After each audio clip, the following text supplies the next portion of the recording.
host, Tyler Washington, and today we're honored to have a very special guest with us. Our guest today is none other than Kellie the dedicated site director at John Bartram High School for Project LYFT. Yeah.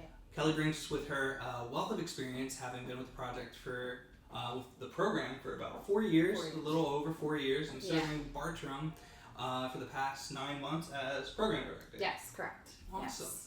We're excited to delve into her journey, the remarkable work happening here at Bartram High School, and how Project LYFT is making a difference in the lives of young learners. Kellie, thank you so much for joining us today. It's a pleasure to have you. Thank you. I'm honored to be here. So, usually this episode, since it's the first time meeting with all the site directors, it goes over your experience, your philosophy as being a site director. But one of the things I wanted to talk about is the impact of the program on the students here, because you have a really cool story that I would like you to share. Yeah, so we have a student who is new to Bartram, never has been in the Philadelphia public school system, was in some school systems in Chester County. So when you're coming to the Philadelphia public schools, especially Bartram, we're a little bit of a rough school, neighborhood school. And the second week she came down and in tears. Somebody called her ugly, she's not fitting in, I think I'm gonna quit going to school.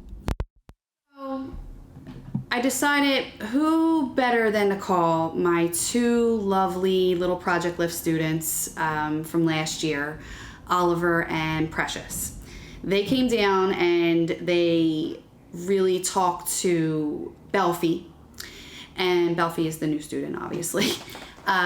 They talked to Belfie, and all of a sudden, within a few days, Belfie had joined Project LYFT. And within that first week of Project LYFT, what a tremendous change. Very confident now, laughing, not crying. The girls in the program made her feel so welcome.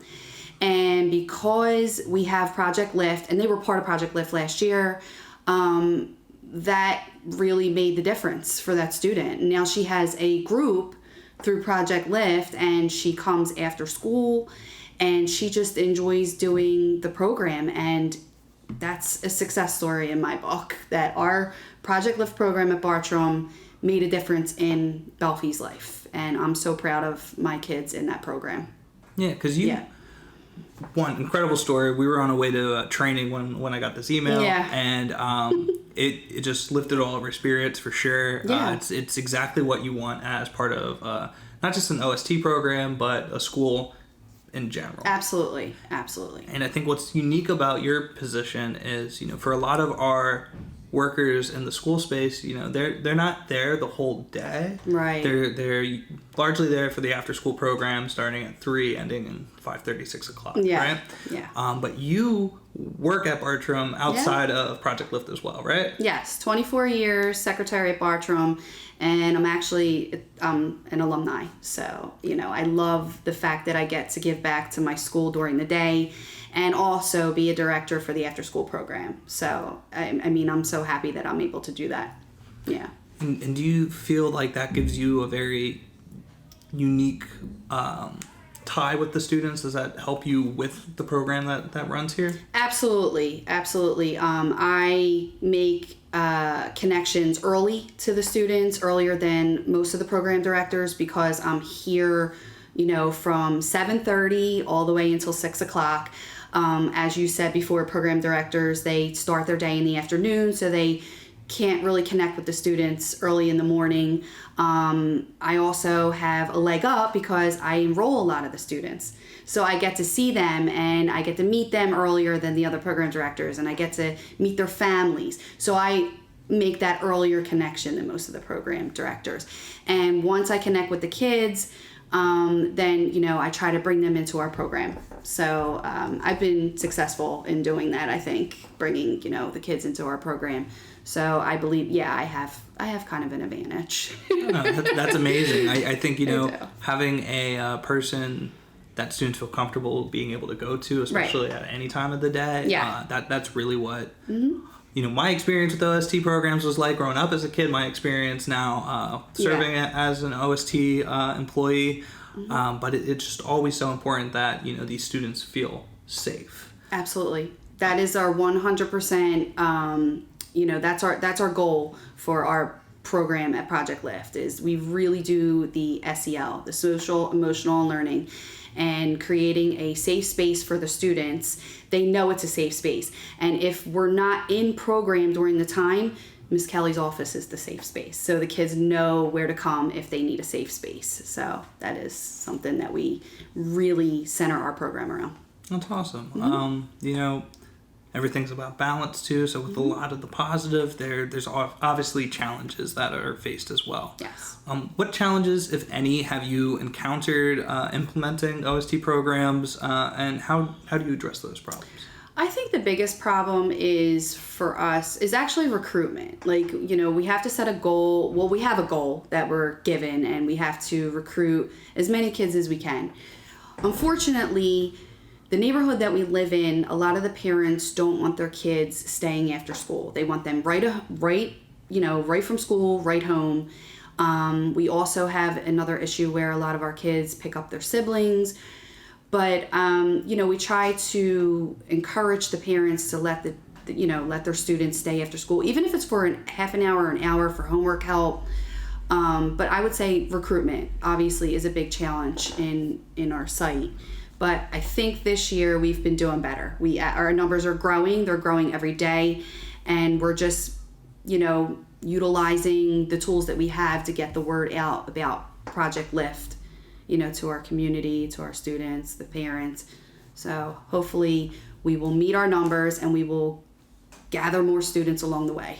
Yeah. That's our main goal. For sure. And you know, going back to the whole mission is the safe space as well. Absolutely. And so not just safe place at the school, but trying to bridge that from the school to every child's home, creating the safe space that the environment can be, you know? Yeah, absolutely. I mean, I feel like our program, you know, the students that we service now in our program, they are sharing their stories and Project LYFT with other students. So I'm hoping that, you know, whisper down a lane, word of mouth, we'll gather more students. Like I said, that's our biggest thing I want to do, like I'm working on, is recruitment. You know, I want to get more students, and I want them to spread the word about Project LYFT and what a great program it is. So hopefully that'll take off. Just for anyone that's listening to this episode or watching this video, what could they expect from Project LYFT here? What kind of activities? So basically our activities, we do a theme every year. So this year with our theme, it is lifting our community in school. Love that. And each month we are going to try to do a give back to the community. So this month we do have a project we're working on, healthy habits, and what our students are going to do is they're going to collect toiletries, like toothbrush, toothpaste, you know, easy things. And we're going to bag them up and we're going to give them to the kids that are in need, the students in the building that are in need. You know, and then next month we're going to try to do at least 2 to 3 Thanksgiving baskets for the families. And then December, I thought far ahead to December. We're going to do a hat and glove tray. Oh. So, you know, and we're going to involve the staff and other students if they want to participate. We're not just going to like close it off the Project LYFT, but we're hoping that, you know, we get stuff and we're able to give back to the community. Because I think if we give back to the community and people see what we're doing, then again, that's going to go back to recruitment. That's going to help our recruitment numbers. For sure. How could somebody that wants to help out with any of these projects get in contact with you? So what we're going to do is, you know, our students, and this is their project. Ms. Kellie's just, you know, helping them. They're going to send emails out. We're going to post flyers. It'll have my emails on there. And if anybody would like to help out, they can email me and they can send, you know, drop things off at Bartram High School. So we'll be putting that stuff out shortly. We're still working on that. Amazing. No, that's a wonderful project you got coming up. Yeah. That's exciting. Yeah. Moving on to the future, kind of how we were talking about, you know, November, December here. Yeah. What are some of your aspirations and goals for the future of OST programming as a whole, but also OST programming at John Bartram? Well, I know that we're a cohort that's up. Yeah. So I'm hoping that they secure another 5 years at Bartram High School. And the reason I say that is I feel like this program helps our school and it helps our kids. They love to come to the program. So that's the future of the program really depends on if we will have a program here in 5 years, which I hope. And I would love to maintain my position as a director here if we do end up getting another 5 years for that grant for Bartram.